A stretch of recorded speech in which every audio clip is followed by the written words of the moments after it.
Ach, inis de job mar Deardaoin Gaeilge, go hamid go dtí 1968.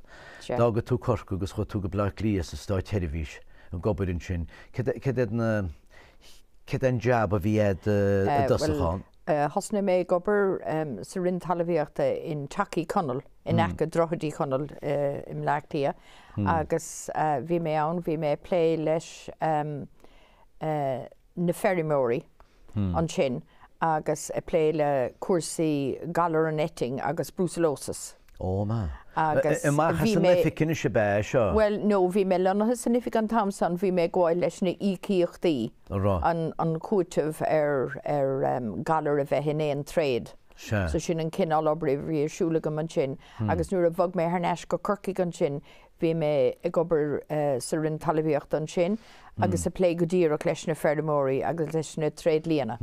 So da bhí mí se dul timpeall an chundé an sin, búla leis na ferrimóirí, gagrú crunethe leo, gagrú crunethe leis na tréad líana freisin.